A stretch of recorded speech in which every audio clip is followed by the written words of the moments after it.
Oh, All right, there we are. guys, so we are live. This is our week 4 live broadcast. And if you're joining us, I hope that you'll also join us on the back channel, the Today's Meet back channel, and send in any questions that you have during the live broadcast. But I have my 3 amazing team leads here, and I'll let you guys introduce yourselves really quickly. Cindy, you go first. Okay, my name is Cindy Moylan, and I am a 6th grade math teacher at Prairie Vista Middle School, which is in Eagle Mountain, Saginaw ISD, which is just north of Fort Worth ISD. And Carrie? Hi, I'm Carrie Espin, and I'm starting my first year as an instructional technologist for Chang ISD, which is near Waco, Texas. And before that, I taught high school special ed in Axtell. Cool. And Kelly? Hi, I'm Kelly Morris. I just finished 12 years in kindergarten in Granbury, and I'm starting a new position in the media specialist librarian realm this next year, and super excited to be here. Well, I am too. I can't believe we're already in week 4, and these broadcasts fly by. So let's just go ahead and dive into the questions. Before I do, though, let me say hey to Naomi, Kathy, Meg, Yvonne, and Cheyenne, all on the back channel. So welcome to the back channel, and we hope that you'll send in your questions as you have them. But let's just go ahead and dive in, ladies. So I wanted to address 3 questions that came in from Jess Smith, Jace Winnett, and Candy Atkinson, sort of all related to the overwhelming nature of technology, sort of what happens when the new and shiny wears off of technology in your classroom, and how can you keep up with things and not feel like you're totally behind the curve all the time. And so we talked about this a little bit before as we were prepping for the broadcast, and my team leads always have great suggestions, and the best suggestion that I heard was it's really, for one, all about attitude. So it's knowing and being okay with that you're not always at the front end of the curve, and being okay with it when technology doesn't always behave the way you want it to in your class, or if it's not, if it's not achieving the goals that you want it to, then just continuing use. But Cindy actually had the best suggestion, I thought, and that was really it's about your personal learning network, and you're starting to develop that in this class through Twitter and through the connections that you're making with folks on your team and with your team leads and with me.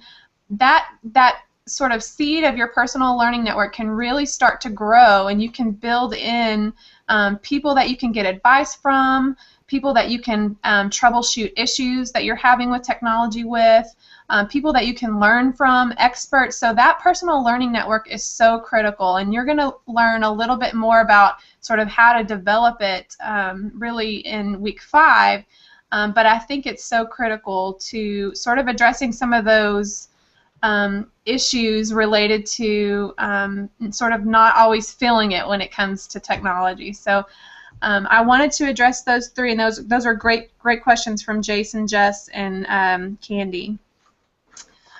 We had another sort of course-related question from Michaela Zink from Team Creators, and this actually came up last week, and one of my team leads suggested that we do this, but we're going to do it.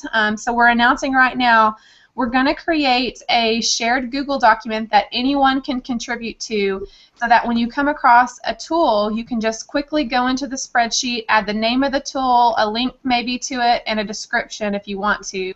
That way we can have one long compiled list of all the tools that we're talking about that you can take with you as a resource after the course is over.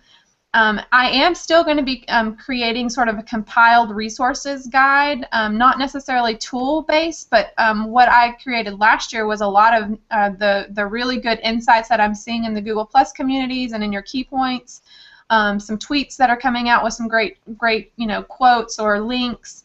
That's the stuff that I'll compile in the compiled sort of visual guide to the course, along with links to all of the soft chalks so that you always have access to the content to the course as well. But I thought that this idea to have this spreadsheet of just tools was a great one. So, Michaela, that's a great suggestion, and we're taking you up on it. And so we'll be putting the link in the virtual hallway, and I'll tweet it out, and your team leads will also put the link in your Google Plus community. So be on the lookout for that. All right, ladies, so let's talk about using the higher order thinking skills of Bloom's digital taxonomy. And this was something that was covered last week, and I saw some really great tips in the Google Plus communities. But Hannah Parsley had a question about what are some examples that we ourselves have used or seen used of the HOTS of Bloom's digital taxonomy. And so, Kelly, I know you had talked about something using an app, and I wanted you to share that. Sure. At the lower grades, and I guess you could do it with older kiddos too, but in the lower grades, there's a lot of journaling and to build their writing. So once a student had a substantial journal entry, then we would take it to a story builder app, and there are many out there that are free. There's Toontastic, Sock Puppets, Puppet Pals, all kinds. Anyways, so pick one of those, and then they can elaborate on their journal and create the story, having to find the setting and the characters, and they can even voice the characters themselves, or they can work in a team and have several people voice. So there's just a lot of ways, and then you can always record it and publish it for an audience, which even, you know, excites them even more, you know, makes them more excited about doing it. Yeah, anytime there's a real-world audience, they're going to up their game, right? Right.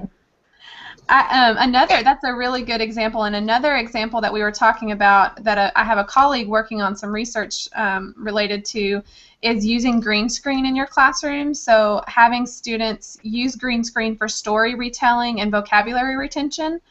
So rather than the traditional method where you just where students just talk about the story in retelling, they actually have to storyboard and script a movie or a skit or puppets or something that they use the green screen with to create a movie. My colleague Jim Gentry is studying, is vocabulary retention better when you use that method as opposed to the traditional method, or is the story retelling richer when students have to create a product like that? So that's another example. And let's see, was there another one that we talked about? Yeah, there was. I had a good one. Remember from my group, Iris from Team Collaborators.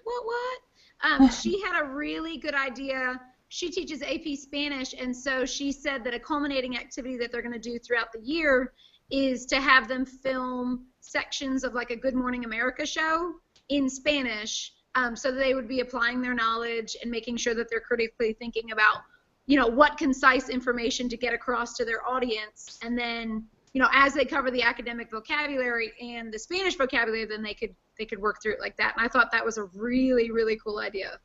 That is a really cool idea. Yeah, Iris has lots of cool ideas, so I'm always glad to share something from your team members too. But hopefully, Hannah, that answers, gives you some ideas of some ways that folks are using HOTS at the Bloom's digital taxonomy, and that was a great question. Okay, there's another really good question that we have lots of tips for, and this comes from Rebecca Fisher on Team Innovators. And she wants to know, she says, we need permission to download any app or program on our work computer. What are some ideas to take to my IT person to get to utilize some of the free software out there? And so we kind of talked about this, how in some schools the culture is sort of the IT person controls everything and teachers really don't have a whole lot of say. But we did come up with some strategies that we think could be effective in that. And so do you guys want to talk about some of the strategies we brainstorm, or you want me to say one first? Well, I think one of them was to go to your administration with credible research or with ideas of how you would use it and how it was better than what you had already or more robust than what you had. So I think going to your administration and getting them on board is a really important thing to do. Yeah, I agree. And so always build your case first. And we talked about how there's power in numbers. So if you can get some colleagues that are in your personal learning network that teach at your school that can help you gather sort of some of the data and the evidence that it's a powerful tool, if you can go together to your principal first and make a case for the tool, and then let the principal fight the battle with the IT person, then that might be a good strategy to use. And then Cindy or Carrie, I'm not sure which one of you talked about really trying to leverage your Region Service Center Mm-hmm. and see what resources they can provide you and tips, and maybe they can call and talk your IT person into it. Maybe their IT person talks to your IT person. But those are just some strategies that the three of these team leads here brainstormed, and I thought were pretty neat strategies. So if there's a will, there's a way, right? Yeah. Right. And it's always better to ask for forgiveness rather than permission anyway. Yes, so there's that strategy too. Yes, that is true. Okay, so we had just a few questions related to soft chalk, and I wanted to kind of address those really quickly. So Kim Rains wanted to know, can you still use your created soft chalk lesson after the 30-day trial ends? And the answer is yes. You can save that and have it forever on your computer and upload it to your website. Or the cloud-based service, I don't believe you get to keep it there after 30 days. But you can always save it to your computer and bring it up, on the projector in your classroom, or publish it to your website anytime after the 30-day trial ends. So yes, you do get to keep that content. It's yours. Good question, Kim. And then Veronica Barrington from Team Ignite wanted to know, when we use soft chalk, must we cite the resources that we use? And the answer, I would say, is yes, especially if you're going to publish it out on the web, because then anyone can get to it and see it, and you want to be sure to always cite sources that you use in your soft chalk, or any content that you publish online, really. I think, if you're just using it in your classroom, and it's not going to be publicly accessible out on the web, maybe you have a little bit of leeway there, because your students, I don't know, it's always good for them to see you using best practices and citing your sources, because then you're teaching them, digital citizenship and information literacy. So I would say just always cite. It's always a good idea to do so. And then Kirza Matamoris had a question again about using soft chalk at the elementary school level. And I actually posted a few examples in the virtual hallway if you didn't see those, but I also wanted to show you guys, and I'm just going to screen share really quickly to show you this.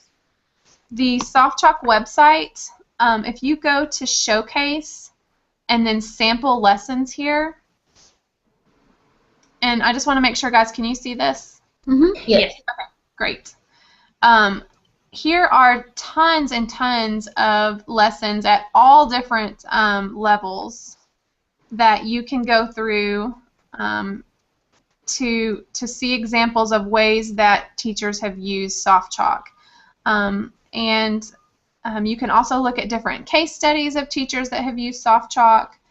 They have a contest every year where they pick actual teachers and faculty that have used soft chalk, and they showcase their content there. So lots of different examples there. But then, of course, you can always Google soft chalk lesson examples at the elementary level. And then their cloud-based service now allows you to share lessons with other teachers at your grade level or your subject level. So if you're a part of their cloud-based service, you can actually use a lesson that another teacher has created. So just some options there for you if you're looking for examples in your subject area or your grade level of how it's used. And I think maybe Kirza is getting at, okay, but how do you use it with your elementary school kids? Not necessarily how do you design a lesson for them, but then how do you actually use it in the classroom? So I don't know, Kelly, if you want to kind of jump in here, but in terms of maybe using it sort of to project up on the Smartboard or the Promethean board and have students come up actually and interact with the content on that board, and kind of use it to sequence your lesson. Yes, I had a couple that I used this last year through soft chalk. One, at the very beginning of the year, it was kind of an introduction of me, and it had pictures of my family and some of my goals and dreams and things like that, and which led to the kiddos doing some surveys that were actually embedded into the soft chalk.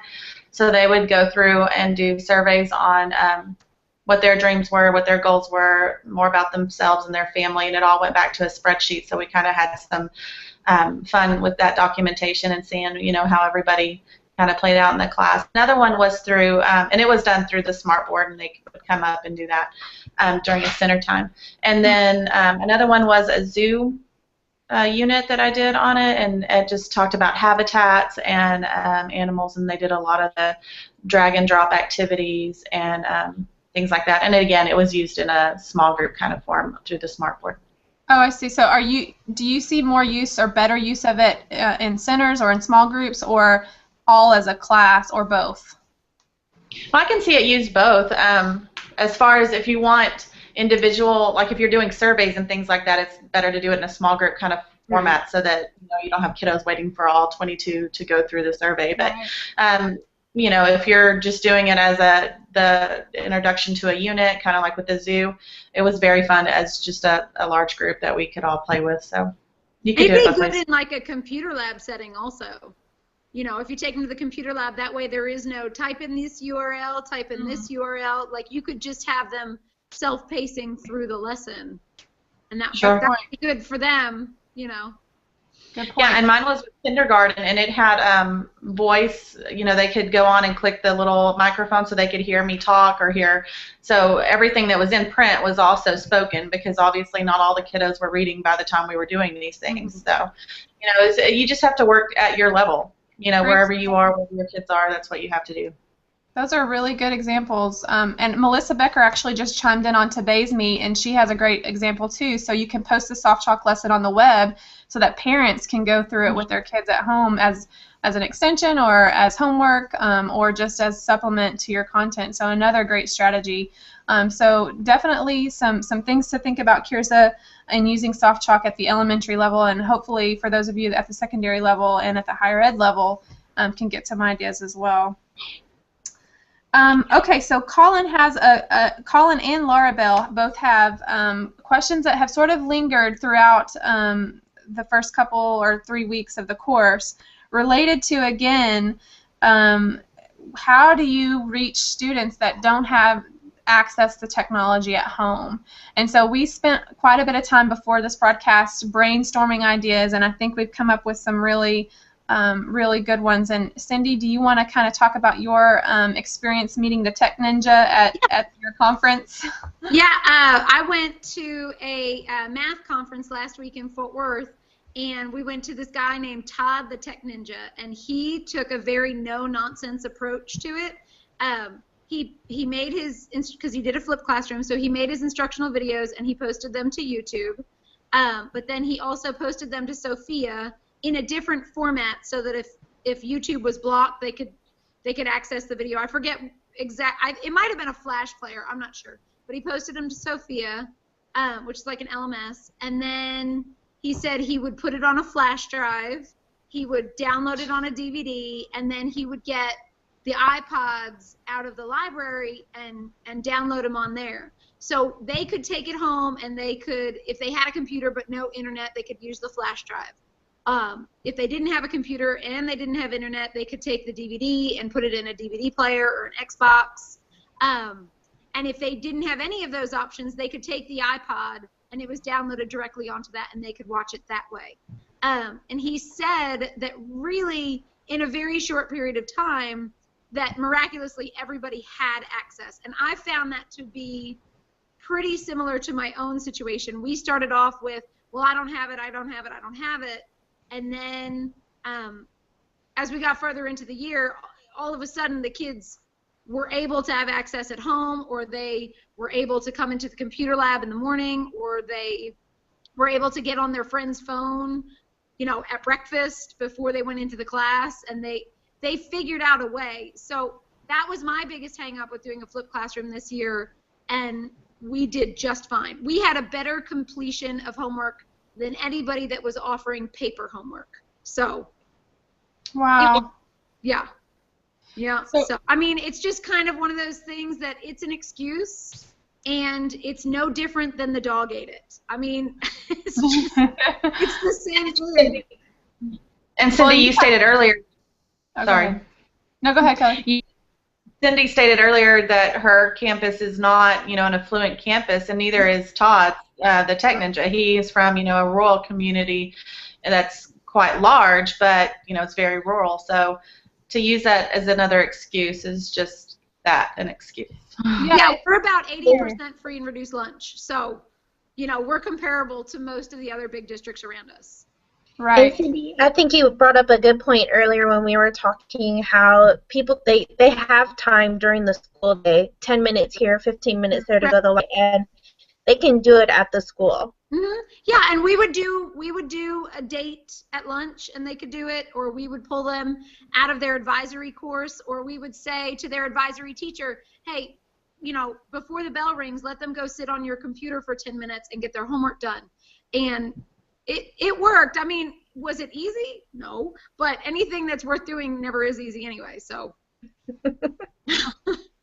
That's so true. Well, so, I mean, it sounds like, and is this what he kind of said his experience was? You do start out having to do a lot of extra work in getting it, like, accessible online and offline on all these different platforms, but by the first couple or 3 weeks into the semester, he's figured out which kids need it on which platforms, and really, it's less work. And he even said his second time around, like his second year of doing it, he just put all of the instructional videos on a DVD and handed it to the kid and said, here you go, here's your year's worth of math. Keep up. Wow. Wow. And he said that some kids actually really appreciated having all of the content up front. So it's not a bad idea. Even if you can eliminate the technology need, it's not a bad idea to have a plan like that anyway. That's true. That is true. Well, I thought those were really great examples that we could take for Colin and Laura Bell, and hopefully that answers some of their concerns about access. If not, go ahead, Colin and Laura Bell, and ask that again next week, and we'll see if we can't brainstorm some more answers to that question. But definitely some cool strategies from Tech Ninja. He's awesome. Follow him on Twitter. Yes, on Twitter. Is he Tech Ninja, at Tech Ninja? Or Tech Ninja Todd? At Todd. At Tech Ninja, I believe. I'll look it up. Okay, so let's go back to another Soft Talk question, and this one is actually a really neat one from Paula Adams from Team Ignite. And she wants to know, would Soft Talk be a viable tool for creation of oral assessments for dyslexic students? And this is such a cool way to look at using Soft Talk that, again, just we all see tools in a different way and in a different light and different uses for them. And this is Paula's sort of interpretation of how she might use it. And the answer, Paula, is yes, you could use it for that, because in Soft Talk you can create just plain audio clips if you wanted to. And so you actually, in Soft Talk, you record your clip, and then it basically puts a little widget where the student can hit play to hear the audio. But you can also add in, we were talking before, if you wanted to have some type of visual for them to look at with your voice over it, you could do that as embedded video using some different tools, Jing or any of the other tools we've talked about for screen capture. So yes, it could be used for that, and I would be really curious if you do actually end up using it. I'd like to see what you come up with, and I'd be happy to help you as you design it, because I think that's a really neat use of it. So that's a great question. And I know, was it Cindy or Carrie that you had a tool that could also be used? Infuse? Oh, that was me. It's Infuse Learning, and it will speak anything that you type in. And there's just a little speaker icon, and it'll say it to you in like 5 different languages. So if you're not comfortable recording your own voice, it's just a computer voice. Is it one of those like real like techno-sounding voices, or is it somewhat human-sounding? No, there's different ones, and they can be British, or they can, I don't know, they have all kinds of different accents. It's pretty cool. That is cool. So lots of different language options. Only better. Very cool. So that was Infuse Learning, and we'll add that to our spreadsheet of the tools as well. Okay, let's see. Catherine Rodriguez from Team Creators wants to know any comparable tools for SoftChalk, because I realize SoftChalk is expensive for teachers. And the good news is, yes, there is a comparable tool. It doesn't do all of the things that SoftChalk does in terms of the interactive assessment pieces, but we used this successfully last year as an example of comparable tool, and it's called Weebly. It's actually to create a website. But you can do a lot of similar things. For instance, you can embed video. You can have, you can design it so that your text is in line with your embedded video, and embedded polls, sort of like my SoftChalks that I design, images. All of that can be designed on Weebly, and it's free.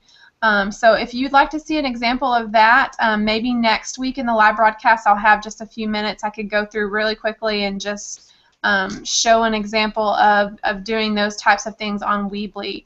And the cool thing about Weebly is it's already, once you're published, you don't have to worry about, it's online, it's live. So I think if I have Mary on the broadcast next week, I might have her show her examples, because she actually was one of the ones last year who asked that question, is there a comparable tool? And she actually ended up using Weebly as her content creation tool. So hopefully I'll get to show you an example of that next week, Catherine, in terms of a comparable tool. And Naomi says she uses Weebly for her class website, so she's already familiar with it, so that'll be good. And okay. As well, right? Say that again, Carrie? Well, and Cindy, she uses just her school website to do hers. Is that right, Cindy? Mm-hmm. Yep.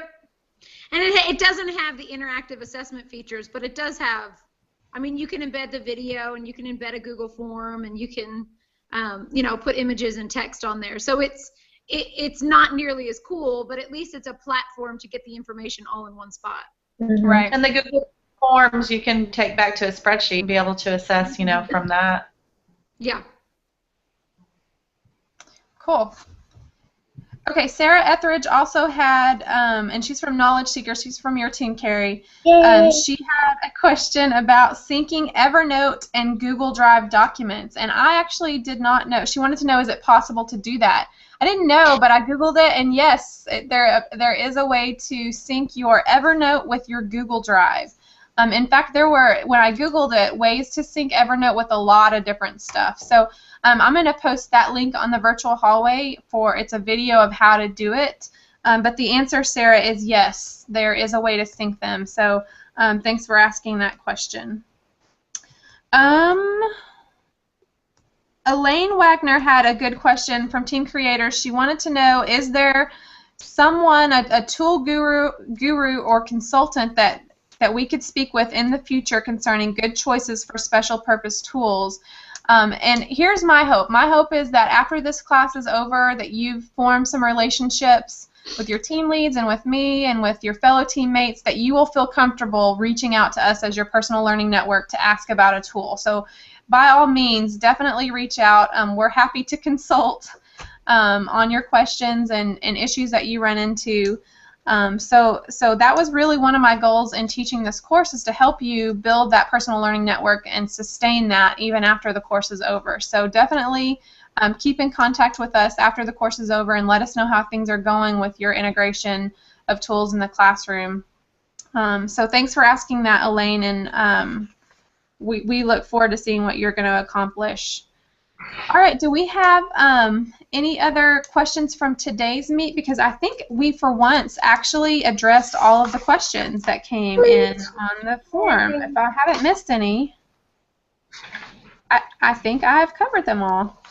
I see Naomi says that the school page is on Weebly and that they communicate, that she can communicate with students on Weebly, so that's cool to see. And maybe we'll be able to show some examples of content in Weebly next week. So tell her that she should tweet that. Yes, definitely tweet it, Naomi. Check it out. Yes, definitely.